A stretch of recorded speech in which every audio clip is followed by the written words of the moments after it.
ಅಥಣಿ ಪಟ್ಟಣದ ಪುರಸಭೆಯಲ್ಲಿ ಏಕ್ಮಾರ್ ದೋ ತುಕಡ ಆಗಿದೆ. ಅಥಣಿ ಪಟ್ಟಣ ಅಂದ್ರೆ ಇದು ಒಂದು ಪುಣ್ಯ ಕ್ಷೇತ್ರ. ಹಾಗೆ ಅಥಣಿ ಪಟ್ಟಣದ ಪುರಸಭೆ ಅಂದ್ರೆ ಇತಿಹಾಸದ ಪುಟದಲ್ಲಿ ಹೆಸರು ಮಾಡಿಕೊಂಡಿರುವಂತಹ ಪುರಸಭೆಯಾಗಿದ್ದು, ಇದರಲ್ಲಿ ಮುಖ್ಯಾಧಿಕಾರಿಯಾಗಿರುವಂತಹ ಗುಡಿಮನಿ ಸಾಹೇಬ್ರು ಈತನ ಮೇಲೆ ಏಕಮಾರ್ ದೋ ತುಕಡ ಮಾಡಲು ತಮ್ಮ ಇಲಾಖೆಯಲ್ಲಿರುವ ಸಿಬ್ಬಂದಿಯ ಚಿರಂಜೀವಿ ಬಂದಿದ್ದಾರಂತೆ. ಕಾರಣ ಏನು ಅಂತ ಗೊತ್ತಾಗ್ತಿಲ್ಲ. ಇದು ಜನರ ಪ್ರಶ್ನೆಯಾಗಿದೆ.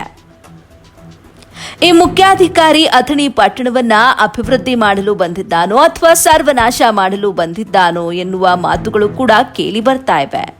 ದಿನ ಬೆಳಿಗ್ಗೆ ಆದ್ರೆ ಸಾಕು ಅಥಣಿ ಪಟ್ಟಣದ ಸಾರ್ವಜನಿಕರು ಚಲ್ತಾ ಸೂರಜ್ ಧೀರೆ ಧೀರೆ ಅನ್ನುವಂತೆ ತಾವು ಮಾಡಿಕೊಳ್ಳುವ ಹಗರಣದಲ್ಲಿ ಮೊದಲ ಪಟ್ಟಿಯಲ್ಲಿ ಈತನೇ ಇದ್ದಾನೆ. ಈತನ ಮೇಲೆ ಹಗರಣದ ಸಾಕಷ್ಟು ಆರೋಪಗಳಿದ್ದು, ಇದನ್ನ ಪತ್ರಕರ್ತರು ಕೇಳಲು ಹೋದ ಸಮಯದಲ್ಲಿ ಪತ್ರಕರ್ತರು ತನ್ನ ಮೇಲೆ ಹಲ್ಲೆ ಮಾಡಲು ಬಂದಿದ್ದಾರೆ ಅಂತ ಪೊಲೀಸ್ ಠಾಣೆಯಲ್ಲಿ ಈತನೇ ಹೋಗಿ ದೂರು ಕೊಡ್ತಾನೆ. ಇದೇನ್ ಬಿಡಿ ಸ್ವಾಮಿ, ಪೊಲೀಸ್ ಠಾಣೆ ಅಂದ್ರೆ ಈತನಿಗೆ ತವರು ಮನೆಯಾಗ್ಬಿಟ್ಟಿದೆ. ಈತ ಬಂದ ಸಮಯದಿಂದ ಹಿಡಿದು ಸಾಕಷ್ಟು ಮುಖಂಡರ ಮೇಲೆ ದೂರನ್ನ ದಾಖಲು ಮಾಡಿಕೊಂಡಿದ್ದಾರೆ. ಈತ ಏನು ಸತ್ಯ ಹರಿಶ್ಚಂದ್ರನಂತೆ ವರ್ತನೆ ಮಾಡುತ್ತಿದ್ದಾನೆ. ಈತನ ಮಾತಿನಲ್ಲಿ ಮಾತ್ರ ಸತ್ಯ ಹರಿಶ್ಚಂದ್ರ, ಆದ್ರೆ ಈತ ಮಾಡೋದನ್ನ ನೋಡಿದ್ರೆ ದುಡ್ಡು ಇಲ್ಲದೆ ಯಾವುದೇ ಕೆಲಸವನ್ನು ಕೂಡ ಮಾಡುವುದಿಲ್ಲ. ಸಾರ್ವಜನಿಕರ ಎದುರು ಮತ್ತು ಅಥಣಿ ಮತಕ್ಷೇತ್ರದ ಶಾಸಕರ ಎದುರು ತಾನೊಬ್ಬ ನಿಷ್ಠಾವಂತ ಅಧಿಕಾರಿ ಅನ್ನುವಂತೆ ನಡೆದುಕೊಳ್ತಾನೆ.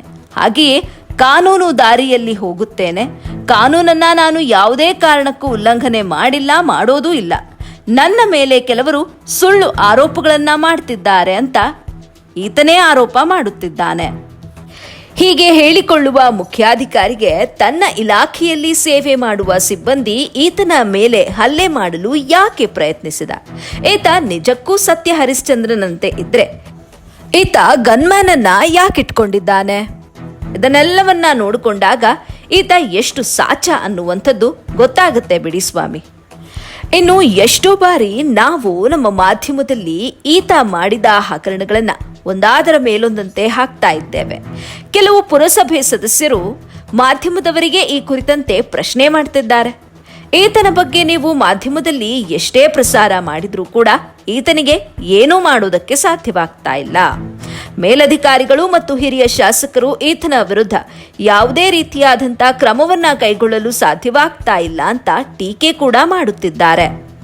ಈ ರೀತಿ ಟೀಕೆ ಮಾಡುವಂತಹ ಕೆಲ ಪುರಸಭೆ ಸದಸ್ಯರು ಮುಖ್ಯಾಧಿಕಾರಿಯ ಗುಲಾಮಗಿರಿ ಮಾಡುತ್ತಿದ್ದಾರೆ, ಜತೆಗೆ ಏಜೆಂಟ್ ಗಿರಿ ಕೂಡ ಮಾಡಿಕೊಳ್ತಿದ್ದಾರೆ. ಇಂಥ ಕೀಳುಮಟ್ಟದ ಪುರಸಭೆ ಸದಸ್ಯರಿಂದ ನಿಷ್ಠಾವಂತ ಪುರಸಭೆ ಸದಸ್ಯರಿಗೂ ಕಪ್ಪು ಮಸಿ ಬಳಿಯುವಂತಾಗಿದೆ. ಈ ರೀತಿ ಮಾಡಿಕೊಳ್ಳುವಂತಹ ಕೆಲ ಸದಸ್ಯರಿಗೆ ಸಬರ್ ಕರೋ ಅಭಿ ಪಿಕ್ಚರ್ ಅಭಿ ಬಾಕಿ ಹೇ.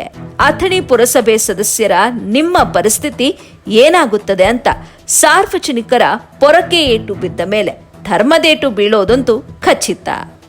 ಇನ್ನು ಮುಂದಿನ ಸಂಚಿಕೆಯಲ್ಲಿ ಯಾವ ಪುರಸಭೆ ಸದಸ್ಯ ಮಟ್ಕಾ ಬುಕ್ಕಿ, ಯಾವ ಸದಸ್ಯ ಏಜೆಂಟ್ ಗಿರಿ ಮಾಡ್ಕೊಳ್ತಿದ್ದಾನೋ, ಅದೇ ರೀತಿ ಬಡ್ಡಿ ವ್ಯವಹಾರಕ್ಕೆ ಯಾರು ಇಳಿದುಕೊಂಡಿದ್ದಾರೋ, ಸಾರ್ವಜನಿಕರಿಗೆ ಯಾರು ತಿರುಪತಿಯ ಲಡ್ಡು ಕೊಡುತ್ತಿದ್ದಾರೋ ಅನ್ನೋದರ ಸಂಪೂರ್ಣ ಸುದ್ದಿಯನ್ನ ಮುಂದಿನ ಸಂಚಿಕೆಯಲ್ಲಿ ಕಾದು ನೋಡಿ.